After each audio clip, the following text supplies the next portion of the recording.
Well, good afternoon and welcome aboard. It's Captain Rick here, and I'm at DAVIS MONTHAN Air Base, which is located southeast of Tucson. And what this base is so special because of the climate.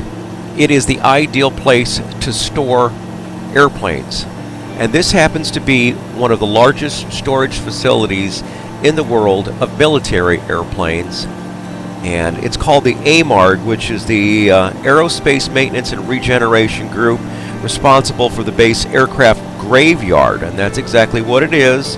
But these planes are stored indefinitely. They're demilitarized from the museum and kind of set up to where they can be, many of those can be put back in service in a matter of 72 hours or so. But if you look here, this is just heartbreaking to me because I love airplanes and I hate to see them just sitting there, not being used. But there's reasons why these planes are parked and such. If you look just a little bit to the right, you see a C5 Galaxy. There's a B-52 next to it. These rows here, let me see if I can get down here. Let me drop this thing down a little bit and see if we can check this thing out here. There's KC-135s to the right. Those are C-130s. Those are lines of C-130 Hercules right in front of you, and then kind of the row that goes from left to right. Those are C-130 Hercules planes used by when I was part of MAC, Military Airlift Command. That was a major component used for many, many years, and especially for troop drops and such. Wonderful airplane. Wonderful airplane. I had the opportunity to fly in it several times. I had a TDY that I had to go down to Gulfport, Mississippi, so I flew from Pope Air Force Base to Gulfport, Mississippi in one of those. And I also wound up going on what's called an EML flight that went from Pope Air Force Base to Wright-Patterson. And I got a chance to ride in a C-130, just like the ones you see right there at your right side, right there. The 4-engine planes. Those look like F-16s parked right there. Now there's the AMARG right here. This is the main facility for the AMARG. And once again, that's the Aerospace Maintenance and Regeneration Group, the 309th.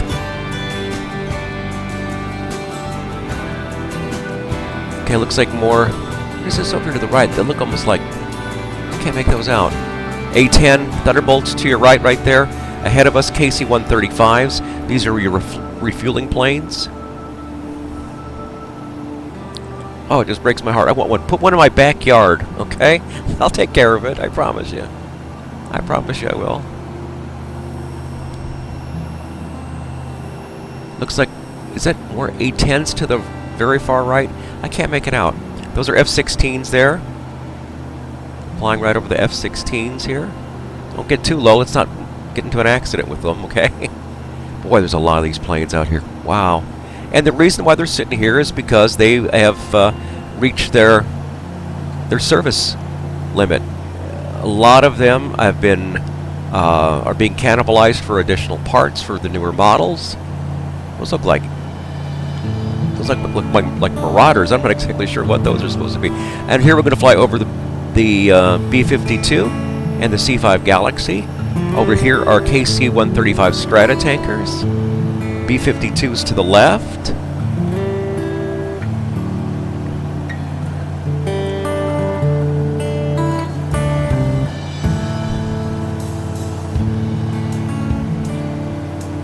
Now, I'm not sure if this mesa is supposed to be there, but there's a little plateau with more planes on it. I don't know if that functions like that in real life, but those are those are C-130s also, the C-130 Hercules, like I mentioned earlier. A lot of those out here.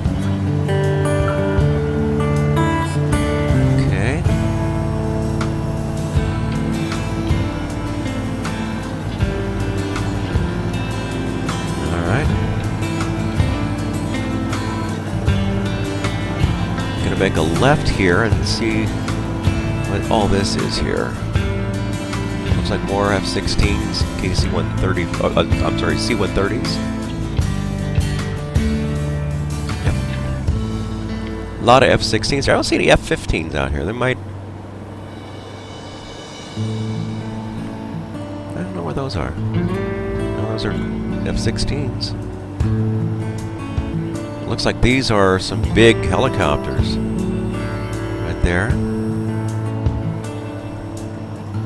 Look at all the KC-135s. These are wonderful planes. I flew KC-135 from Guam to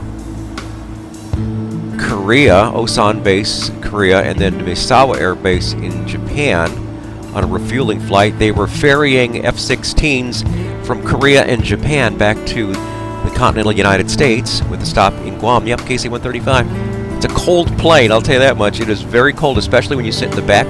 Underneath the tail right there is the boom, where the boom is located, and that's where you're administering the fuel to the planes that come in for refueling. C-5 Galaxies to your right there. C-5, of course, the main lifter for the Air Force for many, many years. The C-17 is basically replacing them, but it's a very, very big airplane. Okay, give it a little gas here, and then we'll make our final pass, and then get ready to land on at Davis Monthan Air Force Base.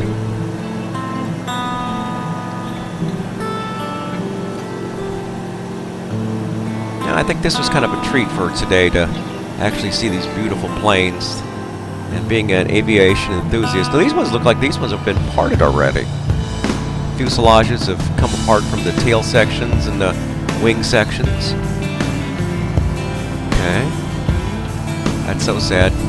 C-5 Galaxies there, F-16s.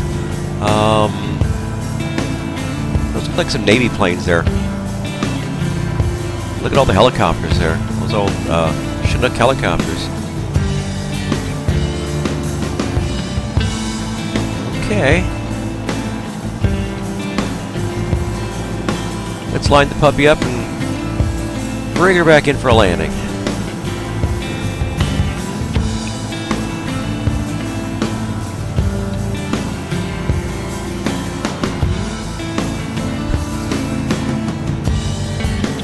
These planes can be stored indefinitely because of the climatology of this area. It's so incredibly dry. There's no rust. It's very similar to like the commercial planes that are parked out in the Mojave Desert, but this is just ideal for them. I bet there's a lot of rattlesnakes in that area too, though. So let's go ahead and land our Icon A5, which looks like this. If you're wondering what I fly, this is the Icon A5. It's a nice sightseeing plane because the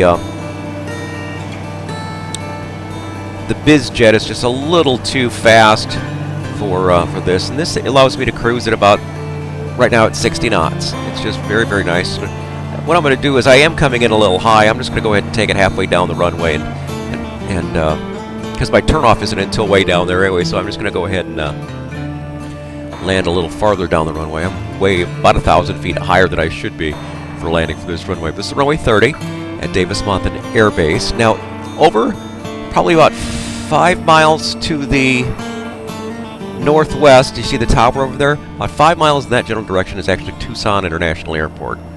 And this is nice. Have several friends that live in the Tucson area. So for those of you who live in the Tucson area, just a nice shout out to you. And I hope you're having a wonderful day here. It's a Sunday here in Wanata, and a lot of snow. We've gotten a lot of snow this season. Just spent about a half an hour doing some snow blowing with the snowblower. It's a cold day, very 6 degrees outside right now. Anyways, thanks so much for tuning in as we put the bird on the ground here. I thank you again for watching. Be sure to hit the like button. Also subscribe. That way you can see more and more of what I'm doing. And thanks again. Have a great day.